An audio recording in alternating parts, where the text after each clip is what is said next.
What's up guys, Dirv here, back again doing reviews and videos since ToyCon 2013 is coming up this Friday.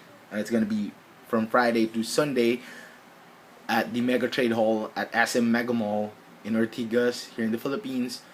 The gates open at 10 o'clock, so so I suggest you be early because there's going to be a line, and the day passes cost about $100 each. I'm gonna look forward and buy myself a pass tomorrow, I guess. So there you go. Yeah. First and foremost, I want to say a big thank you to Advocate Pinoy, who offered me this figure I'm about to review. I think this is his extra, and he like approached me. Or I mean, like, he opened the idea and we talked about it yesterday, and he gave it to me for a good price. So yeah, I can't complain. He's a brother to me, and really thankful for the guy. Man, I owe you one. I owe you one. Okay, I know you're gonna watch my video. I owe you one, dude. Seriously, let's meet at ToyCon and talk about stuff.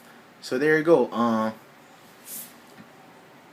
This is the Hulkbuster Iron Man figure from the legendary Riders Wave of the old Toy Biz Marvel Legends line. I think this was, at that time, I mean, I think a Build-A-Figure has come out before this wave. I think it's the Galactus wave before this one. But when you like see the old Marvel Legends, probably the biggest one, the girthiest, is the Series 6 Juggernaut. But this one blew it out of the water. This is kind of big. I think this is as big as the Juggernaut.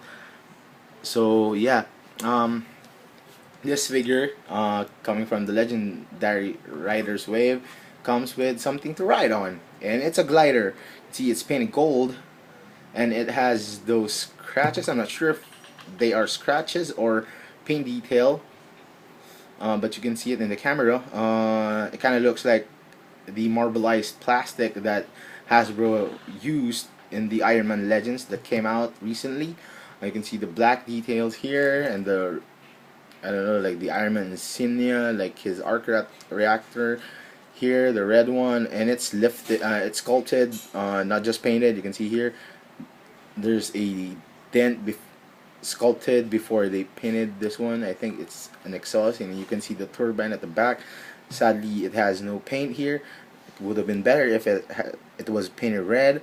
Two pegs sticking out. You can stick this guy's feet into this pegs right here, and you make him stand riding the glider, and you can stick this one into his back, but Advocate said that this one broke off, and it's not a big deal. I don't get the point if like you put it in his back. So yeah, let's go to the figure and leave the glider. You can see here the figure has that combination of red and gold and a bit of bronze. Not a bit, a big amount of it is bronze. See here, red, the helmet, there's black lining there, and it's sculpted. It's not just painted over, kind of like what Hasbro did during their initial run with Legends. You can see here the honeycomb designs, and this rubbery pauldron, and you can see here a darker shade. This one's kind of bronze. This one's kind of like, I've noticed that this part right here is really, I mean, this pauldrons do have like different shades of gold, and this one looks bronze on most Hulkbuster figures. You can see here the sculpt is nicely done on the hands. See here, there's details here, the black, and there's like sculpted parts here and here, and you can see the arm guards, and you can see the back. It's really sculpted. You can see the gold paint there. See the black lines again. You can see the knee pads and the gear on his foot. And yeah, this one's not painted. This one's actually, it has that sculpted dent before they painted it, with that they painted. Yeah, so people have been, I don't know, mixed with this guy. I'm pretty sure this one costs about, like, I don't know here in the States, but here in the Philippines, this one doesn't cost. It wasn't expensive, but due to the Iron Man movie, this one like exploded out of the water and became really expensive. Another good feature of this figure is that it has Tony Stark's head. You can see the buttons inside of the suit. You can see the gold paint there, and it's really detailed.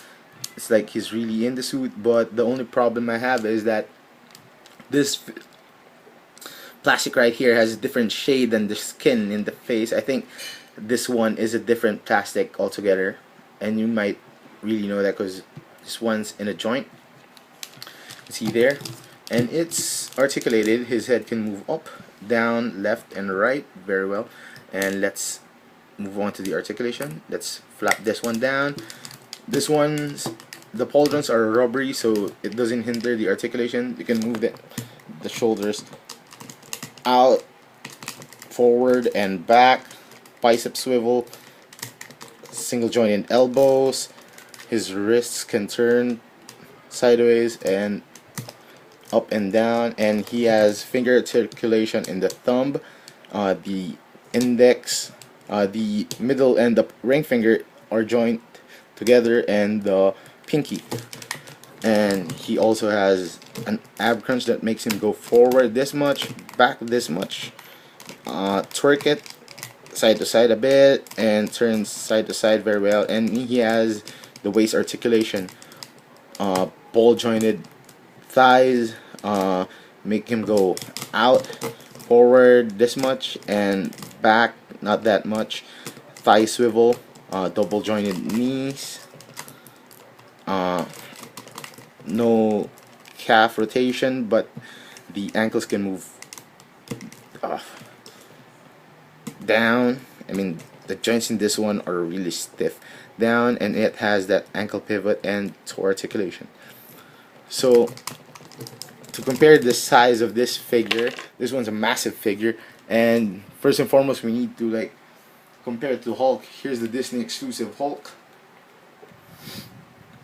This one's a Marvel Select. See there, this one might be taller, but I prefer it that way than having a smaller Hulk be with this guy, since the Hulk almost powers everyone. And I don't know, I prefer it this way. And then to another new Marvel legend that is really big, here's the Arnim Zolaway Pile Driver. See it here? It's nearly the same height with this guy, but not as much with the girl. There you go. This has been a long review, so I'll be finishing this one up. This guy, like for paint detail, I give it an 8.5 because he's not that much detailed with the sculpt. Definitely a 10. Articulation, this guy's loaded with articulation. Even though he's big, kind of like the Juggernaut, I'll give him a 9.5. Overall, this figure gets a 9 out of 10 for me. And there you go, guys. Thank you, and I'll be doing my Toy-Con, pre-Toy-Con vlog probably tomorrow. And there you go. Peace.